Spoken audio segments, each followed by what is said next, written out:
Everyone, आज मैं आपके लिए एक्सप्लेन करूंगी बिग ब्रदर का एपिसोड नंबर 33। तो जैसा कि लास्ट एपिसोड में हमने देखा था कि बड़ी मशक्कत के बाद चांगशाओ ने हाउटू के इमोशंस को बैलेंस कर दिया और एक बार फिर से लुया और डीजांग का प्लान फेल हो चुका था। साथ ही चांगशाओ को महान सेंट जुयान की मदद से एनलाइटनमेंट भी हासिल हुई। अब आगे तो ओपनिंग सीन में हम देखते कि चांगशाओ आंसुओं की नदियां बहा रहा है। वो कह रहा था कि इम्प्रेस हाउटू का सैड इमोशन बहुत ही ज्यादा स्ट्रॉन्ग था। उसके आफ्टर इफेक्ट से मेरी वाट लग गई। इतने सालों से जो भी गम मैंने अपने दिल में समा के रखा था वो सब कुछ बाहर आ रहा। पता नहीं मैं इस गम को कैसे हैंडल करूंगा। जिसके बाद वो एक बार फिर से जोर जोर से रोने लगता है। उसके जोर जोर से चिल्लाने की वजह से वो पूरी जगह शेक होने लगी और अब जी भर के रोने के बाद वो अचानक से शांत हो गया। दोबारा से उसका प्लानिंग वाला दिमाग एक्टिवेट हो जाता है। वो कह रहा था कि इम्प्रेस हाउटू के इंसिडेंट ने ये साबित कर दिया कि हम चाहे कितनी भी कोशिश क्यों न कर ले, कैटास्ट्रोफी को रोकना इम्पॉसिबल होगा। इम्प्रेस हाउटू तो इतनी ज्यादा पावरफुल है मगर फिर भी वो कुछ इंसिडेंट को रोक नहीं पाई और उसी से कैटास्ट्रोफी होने वाली थी। लेकिन मुझे कुछ भी करके इस कैटास्ट्रोफी को रोकना ही है। लेकिन इसे रोकने के लिए मुझे उस डेडलॉक को ब्रेक करना है, तभी जाकर मैं टाओविस सेक्ट और ह्यूमैनिटी को बचा पाऊंगा। वेल, इस कैटास्ट्रोफी की दो सिचुएशंस हैं। जिसके बाद चांगशाओ ने दो कार्ड्स बाहर निकाल लिए। सबसे पहला कार्ड था लोया का। चांगशाओ कह रहा था कि मैं लोया को मार के इस ट्रिबुलेशन को रोक सकता था, लेकिन होली मदर नोआ ने उसकी मदद करके मेरा प्लान बिगाड़ दिया, जिस वजह से अब मुझे इस प्लान को थोड़ा सा होल्ड पर रखना होगा। और अब वो दूसरे कार्ड को देखने लगता है जो कि वो ब्लू स्टार से आया हुआ एक मिस्टीरियस शख्स था। चांगशाओ ने इस बंदे को अपने अंदाजे से सीनियर लांग ये नाम दिया था। वो कहता है कि सीनियर लांग को पता ही है कि यहाँ पर फ्यूचर में गॉड्स की कैटास्ट्रोफी होने वाली है। जो भी बंदा हेवन से गिरने वाली थंडर को झेल पाएगा उसे गॉड का टाइटल मिलेगा और बाकी बचे लोग मारे जाएंगे। और गाइस, इसे ही गॉड वेंचर कैटास्ट्रोफी कहा जाता है, जिसे चांगशाओ शुरू से ही रोकने की फिराक में है। वो कह रहा था कि पता नहीं सीनियर लांग का मकसद क्या है, लेकिन वो आगे चल के जरूर से मेरे प्लान में इंटरफेयर करने की कोशिश करेगा। जिसके बाद चांगशाओ ने तुरंत एक संदेशा लिखना शुरू कर दिया जो कि था महान सेंट जुयान के लिए। अब अगले दिन एक बटरफ्लाई आकर उस मैसेज को लेकर सीधा वहाँ से चली गई। अब चांगशाओ तो गहरी नींद में ही था कि तभी लिनशाओ भागते हुए उसके पास आ जाती है। वो चिल्लाते हुए कह रही थी कि सीनियर बहुत बड़ा गजब हो गया। और अब उसने दरवाजा खोलते ही चांगशाओ को बता दिया कि आपको पता है महान सेंट जुयान की एक नाजायज औलाद है। ये सुनकर तो बेचारे चांगशाओ को ठसका लग गया। दरअसल चांगशाओ ने कुछ दिनों पहले ही अपना एक फॉर्म क्रिएट किया था जो कि सबको बताने लगा कि वो महान सेंट जुयान का डिसाइपल है। और वहीं से इन लोगों को मिसअंडरस्टैंडिंग हुई कि वो बंदा महान सेंट जुयान का डिसाइपल ना हो कि उनका नाजायज बेटा है। और ये बात अब पूरे कॉन्टिनेंट में आग जैसी फैल चुकी थी। इधर लिनशाओ से बताने लगी कि उनका बच्चा हेवनली कोर्ट में काम करता है। तो चांगशाओ गुस्से में उसके सिर पर मारते हुए कह रहा था कि जरा सोच समझकर मुंह खोलो, पता है ना तुम किसके बारे में बात कर रही हो। उसका गुस्सा देखकर लिनशाओ रोने लगी। वो कह रही थी कि ये तो हमारे ह्यूमन सेक्ट के लिए खुशी का मौका है। भले ही हमारे महान सेंट जुयान ने शादी ना की हो,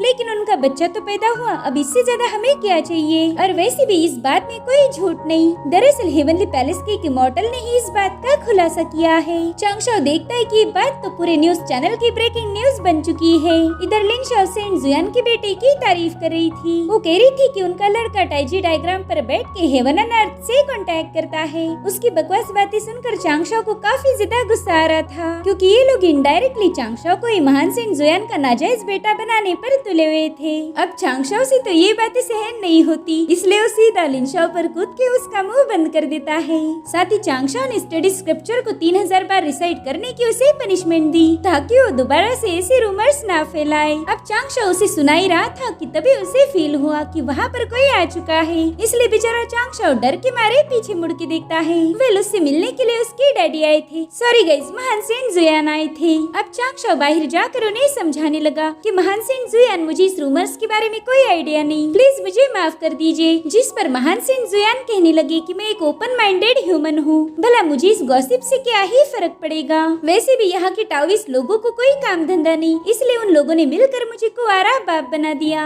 और तभी चांगशाओ का डिवाइस वाइब्रेट होने लगा, इसलिए चांगशाओ तुरंत ही उस कॉल को उठा लेता है। हम देखते हैं कि चांगशाओ को विच क्लैन के वुनिमा ने वीडियो कॉल किया है। वो कह रहा था वाटर गॉड मुबारक है, मुझे अभी भी पता चला कि महान सेंट जुयान का एक बेटा है। यकीन मानो मैं इस खबर से काफी ज्यादा खुश हूँ। उन्होंने साबित कर दिया कि वो एक सच्चे मर्द है। वो ये कॉल था स्पीकर पे, जिस वजह से चांगशाओ को काफी ज्यादा टेंशन आ गई। वो इशारों में ह्यूनी माँ से कह रहा था कि मेरे बाप चुप रहे ना। वो कह रहा था मेरे भाई ये सारी मिसअंडरस्टैंडिंग है, मेरे ख्याल से किसी ने हमारे महान सेन जुयान को बदनाम करने की कोशिश की है। और तभी महान सेन जुयान भी उस कॉल पर ज्वाइन होते हैं। वो उनी माँ से हाई बोल रहे थे। उन्हें देखते ही उनी माँ ने तुरंत ही कॉल कट कर दिया। अब महान सेन जुयान चांगशाओ से कहने लगे कि क्या तुमने ये सब दिखाने के लिए मुझे यहाँ बुलाया था। उनको थोड़ा सा गुस्से में देखकर चांगशाओ के पसीने छूट गए। वो कह रहा था ना ये सब तो मेरे प्लान में है ही नहीं, मैं तो आपके साथ किसी और मैटर पर डिस्कस करना चाहता हूँ। जिसके बाद चांगशाओ काम की बात करना शुरू कर देता है। वो कह रहा था कि हेवनली कोर्ट में क्वीन मदर और जेड एम्परर नहीं है, तो उनके एब्सेंस में हमें टैलेंटेड और स्पेशली भरोसेमंद लोगों की जरूरत होगी। और इसके लिए मेरे पास एक सुझाव है, क्यों ना हम अपने ह्यूमन सेक्ट की इमॉर्टल्स को हेवनली कोर्ट के साथ ज्वाइन करवा दे। और ये प्लान तो महान सेन जुयान को भी काफी ज्यादा अच्छा लगा। अब अगले सीन में हम डूशियान पिक के उन सभी लोगों को देखते हैं जो कि चांगशाओ से काफी ज्यादा क्लोज थे। चांगशाओ इन सबको बता रहा था कि देखो ये है लॉन्गेटिविटी वाइन, इसे महान सेन जुयान ने हम लोगों को पीने के लिए दिया है, स्पेशली हमारे एल्डर युआन के लिए। इस वाइन की मदद से हमारी लाइफ स्पैन इंक्रीज हो के हमारी कल्टीवेशन में इम्प्रूवमेंट होती है। और तभी नशेड़ी जियो ने उस वाइन को सूंघ लिया। हमें तो पहले ही पता है कि ये बंदी शराब के लिए कुछ भी कर सकती है। चांगशाओ बता रहा था कि इस वाइन से स्किन काफी ज्यादा ग्लोइंग होती है, साथ ही तुम्हारी खूबसूरती में 4 चांद लग जाएंगे। तो अब सबसे पहली चांगशाओ अपने मास्टर को देता है, जिसे पीते एल्डर युआन को फील हो रहा था कि उनमें एक नया जोश भर चुका है। चांगशाओ कह रहा था कि इसे पीने से आप ट्रू इमॉर्टल रेल्म पर पहुंच जाओगे और फिर आप हेवनली कोर्ट को ज्वाइन कर पाओगे। थोड़ी देर में युआन देखते कि उन्होंने ट्रू इमॉर्टल रेल्म पर ब्रेक थ्रू कर लिया है। उनकी पावर पहले से काफी हद तक बढ़ गई। वो खुशी की मारे लिनशाओ को इतना ज्यादा शेक कर रहे थे कि उस बेचारी को चक्कर आ गए। अब ये लोग भी उस वाइन को पीने के लिए बेताब थे, लेकिन चांगशाओ इन्हें उल्लू बनाने का प्लान करता है। वो कह रहा था कि इनके पास ऑलरेडी ढेर सारी पावर्स है, तो मैं इन पर ये वाइन जाया नहीं करूंगा। मैं ना अब अंगूरों से बनी हुई वाइन को इन्हें पिला दूंगा और कहूंगा कि यही महान सेन जुयान ने दी हुई वाइन है। अब चांगशाओ अपनी नकली वाइन बाहर निकाल कर इन लोगों को देने ही वाला था, लेकिन तभी वो देखता है कि इन लड़कियों ने तो सारी वाइन चट कर दी, बाकी तो नशे में बेहोश हो गई। लेकिन जियो अभी भी उस वाइन को गटक रही थी। मानना पड़ेगा कि जियो की कैपेसिटी कमाल की है। अब चांगशाओ अपने मास्टर को प्राइवेट में लेकर बताने लगता है। वो कह रहा था कि आपको हेवनली कोर्ट की पोजीशन दी जाएगी, क्या आप इसके लिए तैयार हो? लेकिन एल्डर युआन को तो उसकी बातों पर कोई भरोसा नहीं था। तो चांगशाओ उन्हें समझाने लगता है कि हेवन को अपनी एक स्ट्रॉन्ग आर्मी बनानी है, जिसके लिए उन्हें टैलेंटेड और ट्रस्टवर्दी लोगों की जरूरत थी। तो मैंने आगे जाके आपका नाम रिकमेंड किया। आज ही हेवनली कोर्ट का आपको समन आया है। वो चाहते हैं कि आप माउंटेन गॉड की पोजीशन संभालो। ये सब सुनकर एल्डर युआन काफी ज्यादा सीरियस हो गई, जो देख चांगशाओ को भी टेंशन आने लगा। और फिर वो थोड़ी देर बाद शॉक होकर पूछते, क्या सच में मैं एक गॉड बनूंगा? बाप रे, क्या मैं सच में एक गॉड बनूंगा? जिसके बाद वो सीधा हेवनली पैलेस में पहुंच गए। वहाँ पर एक बंदा उन्हें वेलकम करने आया था। तो महान सेन जुयान भी उसे ग्रीट करते हैं। वो बंदा कहते हैं, मास्टर आपको ग्रीट करने की जरूरत नहीं, ये तो मैं हूँ। एल्डर युआन ने तुरंत ही उसे पहचान लिया। वो कहते, चांगशाओ अरे ये तो तुम हो, लेकिन तुम यहाँ कैसे आ गए? तो चांगशाओ तुरंत ही उन्हें चुप रहने का इशारा करता है। जिसके बाद चांगशाओ उन्हें समझाने लगा कि मास्टर मेरा ये अवतार महान सेन जुयान का डिसाइपल है, मेरी ये पहचान सीक्रेट है, महान सेन जुयान के अलावा इसे कोई नहीं जानता। तो आप प्लीज किसी के सामने मुझे चांगशाओ मत बुलाना। जिस पर एल्डर युआन कहने लगे कि महान सेन जुयान इस दुनिया के पावरफुल लोगों में से एक है और तुम उनके डिसाइपल बन गए, ये तो तुम्हारे लिए खुशकिस्मती की बात है। जिस पर चांगशाओ कहने लगा कि ये भी महान सेन जुयान का ही डिसीजन है। वो तो चांगशाओ की इस कामयाबी से काफी ज्यादा खुश हो गए। चांगशाओ कह रहा था कि हेवनली पैलेस में हमारा रिश्ता मास्टर और डिसाइपल जैसा नहीं होगा, यहाँ पर तो हम फेलो टाविस्ट होंगे। जिसके बाद ये दोनों भी पैलेस की तरफ जाने लगते हैं और तभी वहाँ पर लाओ जी पहुँच गयी। चांगशाओ उसे ग्रीट कर रहा था, इसलिए एल्डर युआन ने भी उसे ग्रीट किया। हालांकि उन्हें पता ही नहीं कि ये बंदी है कौन। लाओ जी कहने लगी कि मैं वाटर गॉड की डिसाइपल हूँ और उन्हीं ने माउंटेन गॉड बनाने के लिए आपका नाम सजेस्ट किया था। आपके लिए तो एक खुशकिस्मती की बात है कि खुद वाटर गॉड आपको रिकमेंड कर रहे। तो एल्डर युआन कह रहे थे कि वो सब तो ठीक है, लेकिन आप कौन हो? जिस पर वो कह रही थी कि मेरे पापा हेवन के एम्परर है और मेरी माँ यहाँ की मदर क्वीन है और इसी वजह से शायद ये सभी लोग मुझे प्रिंसेस बोलते हैं। अब एल्डर युआन थे थोड़ा सा लेट करंट, इसलिए उन्हें समझने में देर लग गई कि ये तो जेड एम्परर की बिटिया रानी है। उनको शौक होता हुआ देखकर लाओ जी भी हंसने लगी। जिसके बाद एल्डर युआन को सीधा मुगोंग के पास ले जाया गया। मुगोंग उन्हें गॉड टाइटल देते हुए कह रहे थे कि खुद वाटर गॉड ने आपको रिकमेंड किया है। मेरे दोस्त आप जरूर से ह्यूमन सेक्ट के हाई रैंकिंग वाले टाओइस्ट होंगे। अब उनकी तारीफें सुनकर एल्डर युआन को शर्मिंदगी हो रही थी। साथ ही मुगोंग भी समझ गए कि कोई हाई रैंकिंग टाओइस्ट नहीं बल्कि एक इमॉर्टल कल्टीवेटर है, तो तुरंत ही अपनी तारीफों को चेंज कर देते हैं। वो कह रही थी कि आप जरूर से टैलेंटेड और ईमानदार होंगे और असल में ये दोनों क्वालिटीज ही एल्डर युआन की पहचान है। एल्डर युआन उनका शुक्रिया अदा कर रहे थे, जिस पर वो कह रही थी कि मेरे दोस्त मेरे साथ पोलाइट होने की लोड़ नहीं, मेरा नाम है मुगोंग और मैं वाटर गॉड का अच्छा दोस्त हूँ। एल्डर युआन तो ये सुनकर ही शॉक हो गए। उन्होंने भले ही मुगोंग को देखा ना हो लेकिन उनकी काफी सारी तारीफें सुन रखी थी। दरअसल ये बंदा हेवनली कोर्ट का फर्स्ट मेल इमॉर्टल है।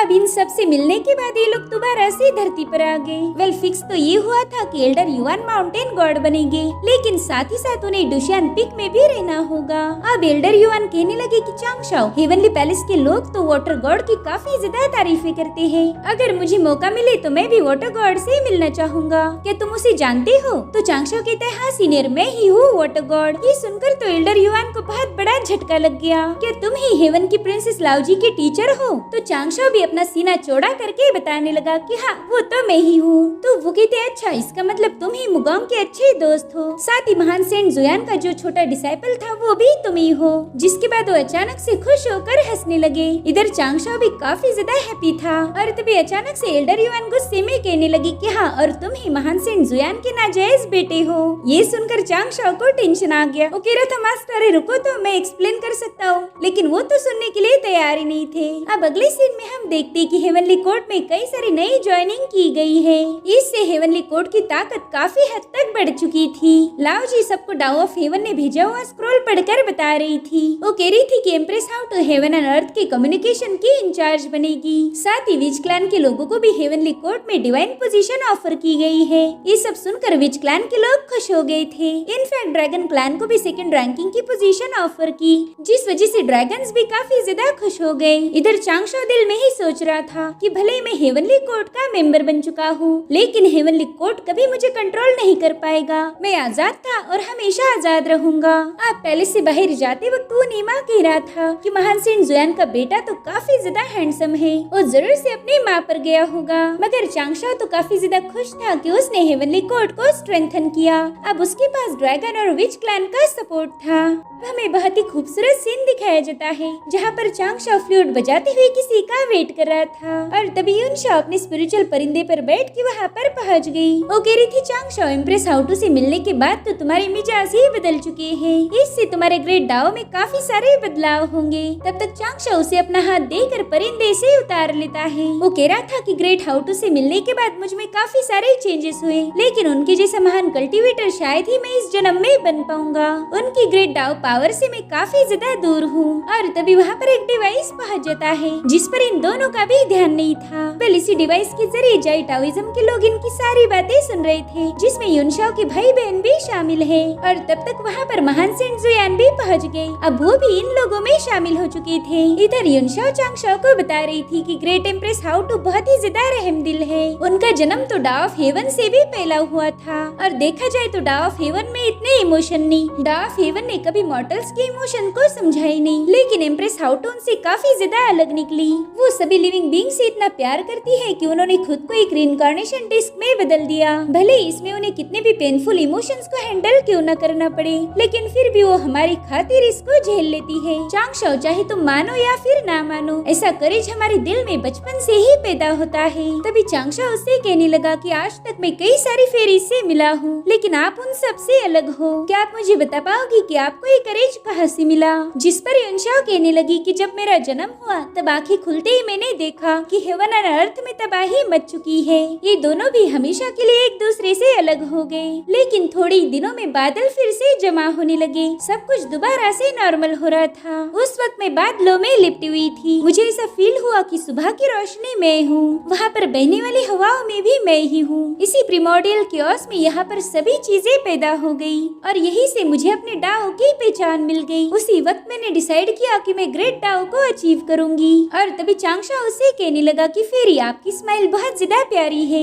दरअसल मैंने आपकी खूबसूरती को देखकर एक कविता लिखने की भी कोशिश की और वो पोएम बहुत ही ज्यादा अच्छी भी बनी थी, लेकिन जब मैंने उसे आपकी खूबसूरती के साथ कंपेयर किया तो फेल हो गई। आप मेरी कविता से भी ज्यादा खूबसूरत हो। चांगशाओ की ऐसी बातें सुनकर तो यूनशाओ की बहनों को झटके लग गए थे। इधर जाओ गोंगमिंग को चांगशो की बातें इतनी प्यारी लगी कि उसने तुरंत ही उसकी नोट्स बना ली ताकि उसे भी आगे चलकर किसी को पटाने के लिए काम आ जाए। इधर युनशो कंफ्यूज होकर पूछने लगी कि चांगशो तुम मेरे साथ ऐसी बातें क्यों कर रहे हो, जिस पर चांगशो कह रहा था कि हम सभी प्रिमोर्डियल बिंग्स इमोशन को ज्यादा वैल्यू नहीं देते, जितना ज्यादा हम कल्टीवेट करेंगे उतने ही हमारे इमोशन मारे जाएंगे। लेकिन मैं अपनी फीलिंग को सप्रेस नहीं करना चाहता, मुझे डाओ नेचर से ज्यादा ह्यूमन नेचर पसंद है, मैं हमेशा अपने ह्यूमन हार्ट को ही फॉलो करूंगा। जिसके बाद वो युनशो से पूछने लगा क्या आप किसी ज्यादा वैल्यू देती हो, डाओ को या फिर ह्यूमन नेचर को, जिस पर वो कहने लगी कि मैं एक प्रिमोर्डियल बीइंग हूँ, इसलिए मैं डाओ हार्ट को ही फॉलो करती आई हूँ। हालांकि चांगशो उसकी बात से अग्री नहीं था, वो कह रहा था कि डाओ हमारी लाइफ का एक पार्ट है, लेकिन हमने अपनी ह्यूमन नेचर को कभी भूलना नहीं चाहिए। अगर हमने अपने दिल के जज्बातों को दबा दिया तो फिर हमारी जीने का कोई फायदा नहीं। उसकी बातों से युनशो काफी ज्यादा इम्प्रेस हो गई थी। वो कहती चांगशो तुमसे मुझे काफी कुछ सीखने को मिला। और तभी चांगशो को गॉड कैटेस्ट्रॉफी के विजन आने लगे। वो जानता था कि फ्यूचर में जाओ गॉन्गमिंग की मौत हो जाएगी और उसी का बदला लेने के लिए युनशो भी उस कैटेस्ट्रॉफी में कूद पड़ेगी। अगर ऐसा हुआ तो मैं युनशो को हमेशा हमेशा के लिए खो दूंगा। और तभी डिवाइस के सामने एक पेपरमैन आ जाता है। उसने स्पाइंग डिवाइस को पूरी तरह से कवर कर लिया, जिससे इन सभी लोगों की लाइव स्ट्रीमिंग बंद हो गई। अब तो ये लोग काफी ज्यादा इरिटेट हो गए। उन्हें जानना था कि इन दोनों की कहानी का अगला मोड़ क्या होगा, लेकिन चांगशो के पेपरमैन ने आइन टाइम पर ही कैमरा बंद कर दिया। और तभी चुंगशा उन्हें कहने लगी कि जरा शांत बैठो, भले ही हम उन्हें देख नहीं पा रहे लेकिन हम उनकी आवाज को सुन सकते हैं। इसलिए सभी लोग कान लगाकर उनकी बातें सुनने लगे। और इधर चांगशो अपनी पूरी हिम्मत को जोड़ते हुए युनशो से कहने लगा कि फिर क्या आप मेरी डाव पार्टनर बनोगी। यहाँ पर इसका सीधा मतलब ये था कि चांगशो ने युनशो को प्रपोज किया। इस सवाल से इधर सभी के कान खड़े हो गए थे। उन्हें जानना था कि फेरी का जवाब क्या होगा। इधर युनशो चांगशो से कहने लगी कि भले ही हम दोनों को एक दूसरे के लिए फीलिंग्स है, लेकिन हमारी तो अभी अभी जान पहचान हुई, भला हम इतनी जल्दी इतना बड़ा फैसला कैसे कर सकते हैं। ये सुनकर चांगशो दिल में ही रो रहा था। लेकिन तभी युनशो उससे कहने लगी कि मेरे ख्याल से हमने थोड़ा ज्यादा मिलना चाहिए, जितनी ज्यादा हमारी जान पहचान होगी उतना ही जल्दी हम क्लोज आएंगे। ये सुनकर चांगशो के आंसू तो ऐसे सूख गए मानो वो कभी रोया ही नहीं था। उसे लग रहा था कि अब तो युनशो को उसने पटा लिया। वो कहने लगा हाँ युनशो मैं भी तुमसे मिलना चाहता हूँ, हमारी हर एक मुलाकात में शायद हमारी अटैचमेंट और बढ़ जाए। तो वो कहती ठीक है, फिर हम हर 500 सालों के बाद एक बार मिलेंगे। ये सुनकर तो चांगशो पर बहुत बड़ी बिजली गिर गई थी। वो दिल में ही रोते हुए कहने लगा हाँ युनशो अगर जिंदा बचा तो जरूर मिलूंगा। वो कहता है यार युनशो तुम्हें पता ही नहीं कि मैं ब्लू स्टार से हूँ, 500 सालों में तो हमारी 5 पुश्तें खत्म हो जाती है। इधर बाकी के लोग भी अपना सिर पीट रहे थे। अब चांगशो लिनशो को कॉपर कॉइन गिफ्ट करता है। वेल इस ट्रेजर के जरिए युनशो अपने भाई को बचा सकती थी। कॉपर कॉइन का यूज करके जाओ गॉन्गमिंग के बचने के चांसेस है और ये बात चांगशो को अच्छे से पता थी। अब युनशो भी अपने बालों की एक स्ट्रिंग का ब्रेसलेट बनाकर चांगशो को गिफ्ट करती है। वो कह रही थी कि पावरफुल दुश्मनों से ये तुम्हें महफूज रखेगा। और अब युनशो ने बड़े ही प्यार से चांगशो के दिल पर हाथ रखा, जिससे तो चांगशो की दिल की धड़कनें और ज्यादा तेज हो गई।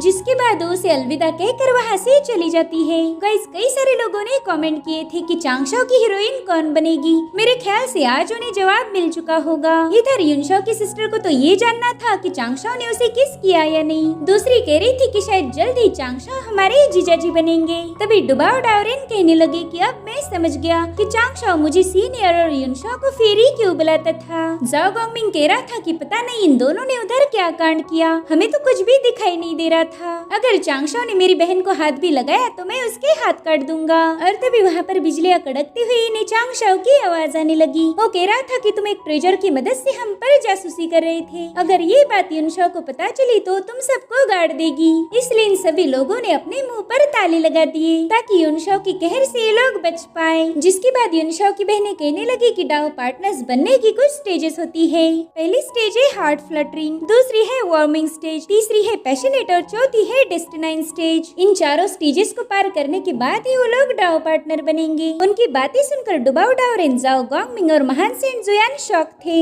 इन लोगों को तो पार्टनर बनने की स्टेजेस भी पता नहीं, शायद इसी वजह से ये अभी तक सिंगल है। अभी सभी लोग कहने लगे कि वाटर गॉड और युनशो की जोड़ी सलामत रहे। हमें पता है कि 500 साल काटना मुश्किल होगा, लेकिन वाटर गॉड इसका भी कोई न कोई सोल्यूशन जरूर निकाल लेगा। जिस पर महान सेंट जुयान कहने लगी कि चलो अब इन दोनों को चिढ़ाने का हमें मौका मिलेगा। और इसी के साथ ये एपिसोड यहीं पर एंड हो जाता है। Thank you so much for watching, bye bye, take care.